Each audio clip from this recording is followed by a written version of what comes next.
Aku akan masuk bersama Caca.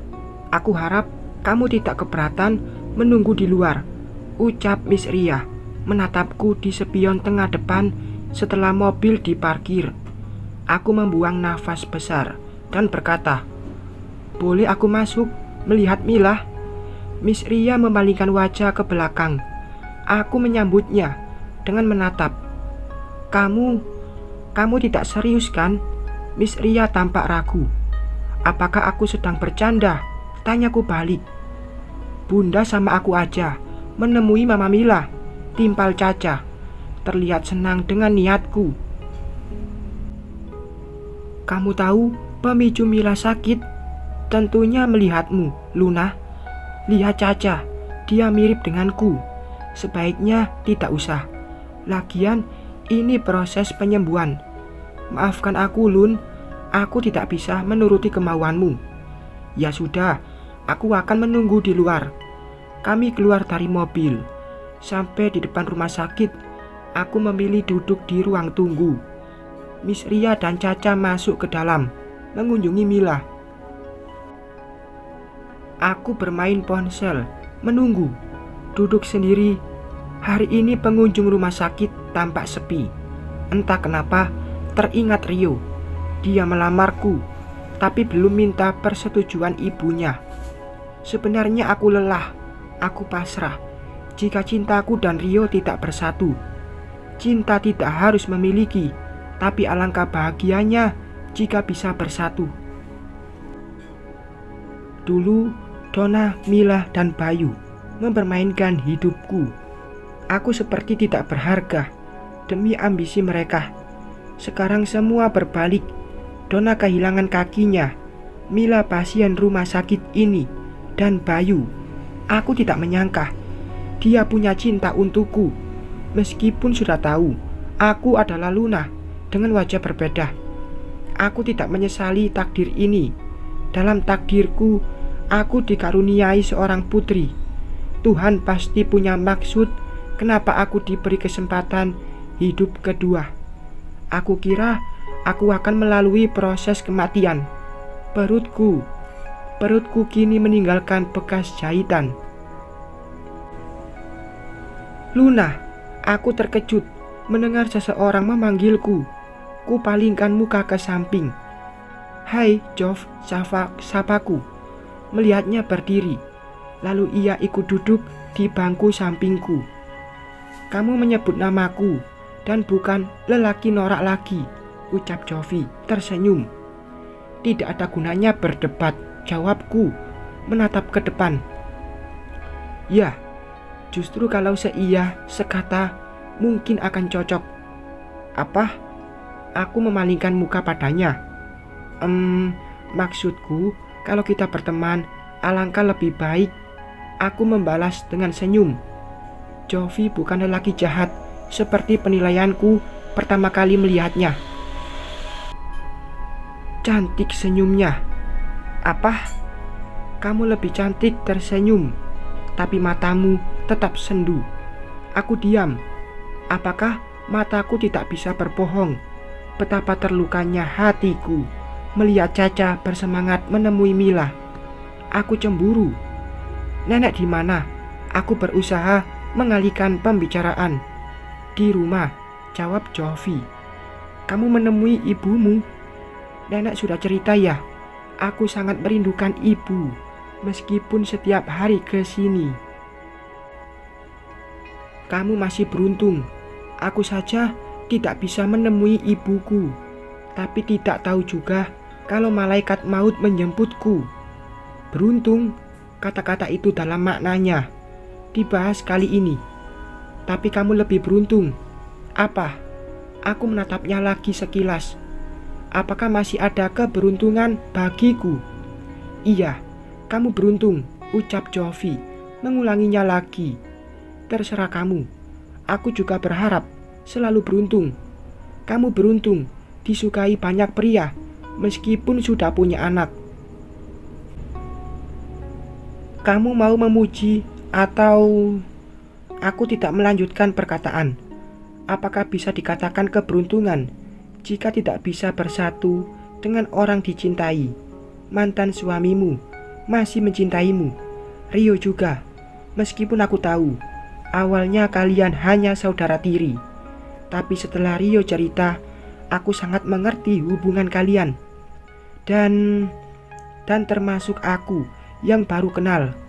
Aneh ya, perasaan tidak bisa ditebak. Aku diam. Apa aku tidak salah dengar? Bagaimana mungkin Jovi punya perasaan padaku?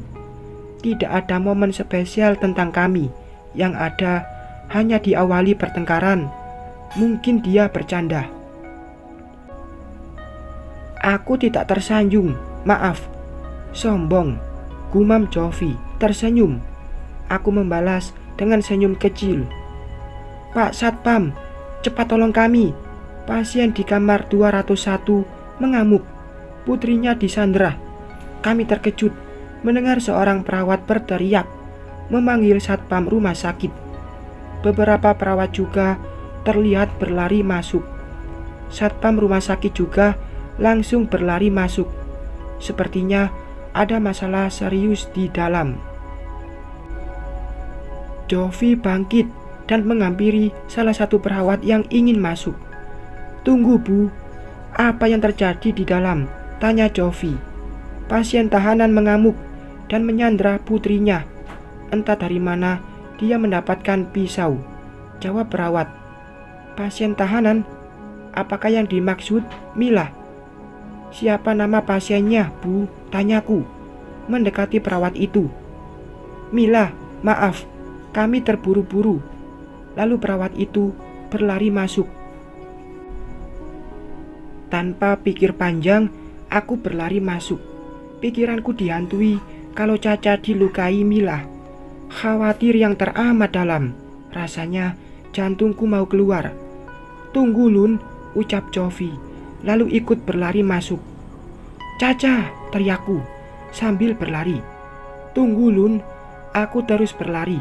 Mila mengamuk dan memegang pisau, menyandra Caca. Apa yang terjadi? Kenapa Mila bisa seperti ini? Setahuku, Caca adalah obatnya. Tapi kenapa Mila ingin melukai Caca? Ya Tuhan, tolong lindungi putriku. Sampai di depan kamar rawat Mila, beberapa perawat memenuhi pintu. Aku mencoba melihat. Caca, teriakku, melihat Mila menodongkan pisau ke leher Caca. Miss Ria terlihat tegang, berdiri di depan mereka. Satpam tidak berani mendekat karena takut Caca terluka. Lepaskan putriku, Caca, teriakku di depan pintu. Maaf Bu, tolong keluar. Keributan akan membuat pasien semakin sulit dikendalikan, ucap seorang perawat. Itu wanita penculik anakku, Mila menunjukku. Aku segera sembunyi di balik dinding luar kamar. Luna, tenanglah. Jovi memegang kedua lenganku. Jov, putriku bisa terluka, ucapku di sela tangis. Tapi bukankah itu putri pasien? Perawat tampak heran. Caca putriku, bukan putri Mila. Tidak bisa begini. Aku akan masuk menolong Caca. Aku tidak sanggup melihat putriku terluka. Aku tidak sanggup. Tolong pergi dari sini, Bu. Biar kami tangani kasus ini, kata perawat padaku. Bu, biar aku melihat putriku. Aku sangat mencemaskannya. Aku mohon. Aku menyatukan telapak tangan, memohon. Tapi jangan ribut. Pasien akan sulit dikendalikan. Bu, aku yang bertanggung jawab jika Luna ribut. Aku yang mengusirnya, ucap Jovi. Baiklah, ini lantaran Bapak. Tenang Lun, aku berteman baik dengan pemimpin rumah sakit, bisik Jovi. Sepertinya perawat itu segan dengan Jovi. Bagaimana kalau terjadi sesuatu dengan putriku? Tolong aku, Jov, tolong putriku. Kita serahkan ini pada perawat. Mereka sudah berpengalaman menangani kasus ini, Lun. Percayalah. Aku menarik nafas dalam, berusaha tenang. Kulangkahkan kaki, melihat di balik pintu. Jangan mendekat, jangan rebut putriku. Mila menodongkan pisau ke leher Caca. Posisi Mila di belakang Caca. Mama Mila, jangan lukai aku, Mama. Caca menangis tanpa melawan. Sangat terlihat dia ketakutan. Caca sayang, Mama tidak akan biarkan wanita itu merebutmu dariku. Jika ada yang merebutmu, maka Mama akan melakukan ini agar Caca tidak ada yang memiliki. Mama sayang Caca, ucap Mila. Prof. Miss Ria, astaga, kenapa Mila bisa punya pisau? Ini rumah sakit dan ada penjagaan. Tidak mungkin ini kebetulan. Kulihat Mila juga mengamuk, seakan takut Caca direbut. Ini seperti ketakutan Bayu direbut Luna. Mama Mila, jangan lukai aku. Caca menangis ketakutan. Pisau sangat dekat di lehernya. Melawan sedikit saja, dia pasti terluka atau bahkan bisa mati. Mila tidak terkendali. Tenanglah Caca sayang, Mama Mila sayang Caca. Mama Mila tidak mau Caca direbut wanita itu. Mila memeluk Caca, meskipun pisau tetap ditodongkan. Sesekali dia juga mengecup kepala Caca. Mungkinkah ini bentuk sayang tak wajar? Tolong lakukan sesuatu, jangan sampai Caca terluka. Aku gemetar, aku takut Caca terluka. Tunggu Bu, dokter yang biasa menangani sedang menuju ke sini, jawab seorang perawat.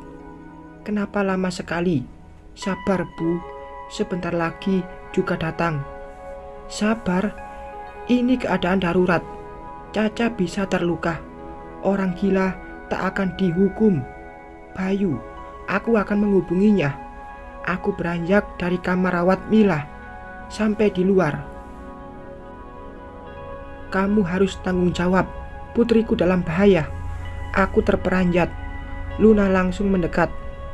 Luna, aku tidak bisa menghilangkan kegugupanku. Tenang Lun, Caca pasti baik-baik saja. Sambungku tidak yakin. Kenapa pasien bisa mendapatkan pisau? Ini aneh. Tukas teman Luna. Dia lelaki yang sama datang ke rumahku bersama Rio. Aku juga tidak tahu, jawabku. Juga merasakan keganjalan itu. Luna, aku akan hubungi Bayu agar ke sini. Dia pasti bisa menenangkan Mila. Jangan khawatir.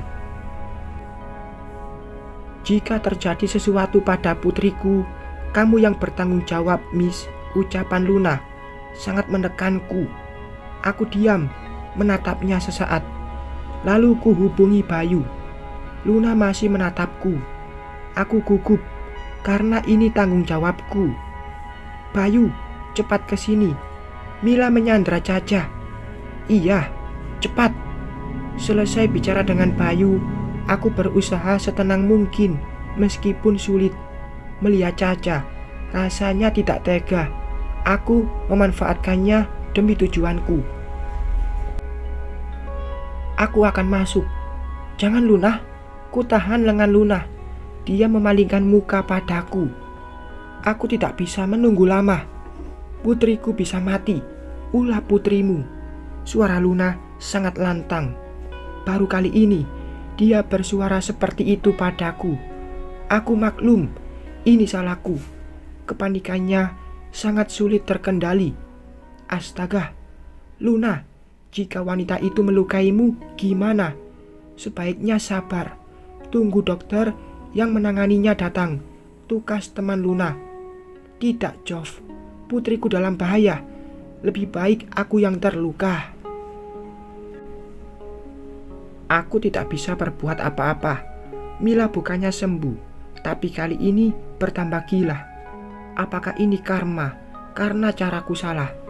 Aku memanfaatkan Bayu agar menyetujui Caca datang ke kota. Aku mencari cara agar bisnis Bayu bangkrut dan dia bisa aku kendalikan. Tapi caraku tidak berhasil. Mila semakin parah. Tunggu Luna, teriakku. Luna, panggil teman Luna.